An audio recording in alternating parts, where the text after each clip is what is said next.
Magtitip na lang po ako sa Gcash. Na kuya, magtira po ako sa susunod na. Sige.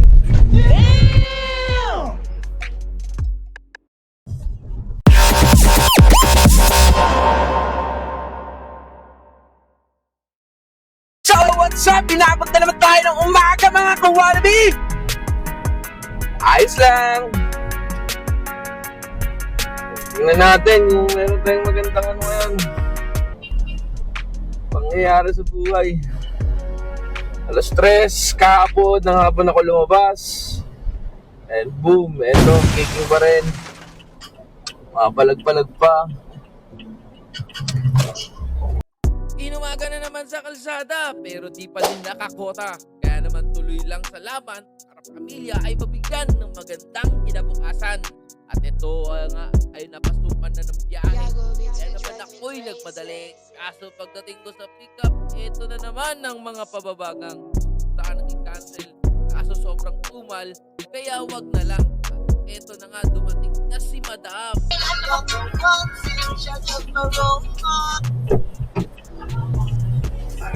Sorry po.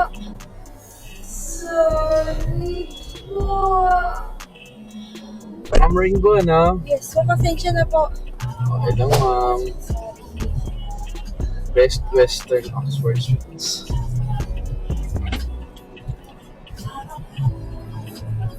Pasensya na po kayo. Bagat kasi. Matagal pa elevator dyan. Dalawa kasi elevator. Go pa. Agad namang humingi ng pasensya si Madam dahil natagalan nga siyang makasakay. Pero sabi ng utak ko, sos palusot, gawain nyo talaga yan. Ang paghintayin kami mga Grab driver, hindi nyo pinapahalagaan ang aming mga oras. Pero ako'y nagkamali dahil sa sumunod na nangyari. Ay ramdam ko na sincere siya sa kanyang paghingi ng pasensya. Ating pakinggan. Magtitip na lang po ako sa Gcash. Na kuya, magtira po ako sa susunod na. Ang tenga ko ay nagalak, pero di ko pinalata. Kita mo naman sa aking mukha, kala mo'y may nakukupa na kaaway.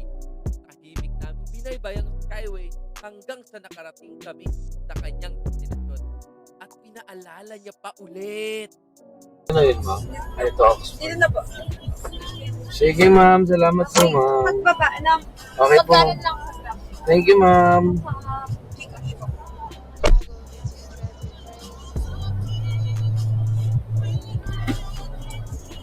So, yun guys, no?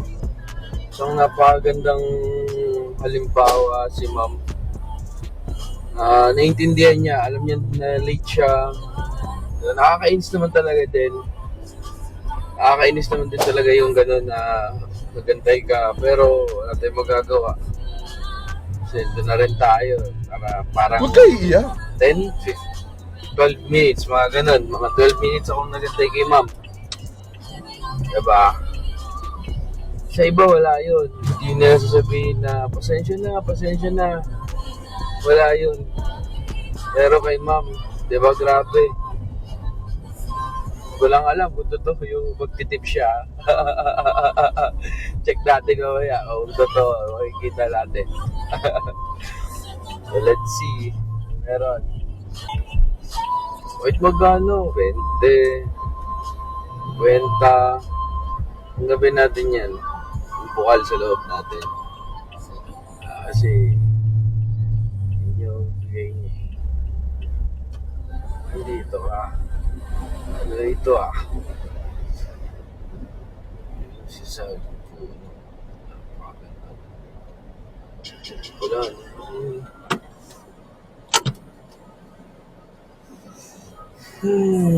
Ay, check pala natin, no, kung meron. Wala. Sayang din naman, hindi siya mag-tip. So, yun guys, no? Maganda, napakagandang halimbawa lang ni ma'am. Parang kumbaga, nagantay ka na ng ganun. Yun lamang guys, and thank you mga ka-wannabe. Keep supporting, and if you want to see this kind of content, no? Appreciation sa passenger, scam, na-scam ng driver, or na may gulo, or nagwalang pasahero. Mga ganyang klase ng content na dito nyo makikita yan. And lahat genuine, walang scripted. Yan lang guys. So, better follow. And gawa tayo ng mga content na na makabuluhan, na pwede natin mapulutan ng aral, and saya na rin, pagaluin na natin. So, yun lamang guys. Thank you very much for watching.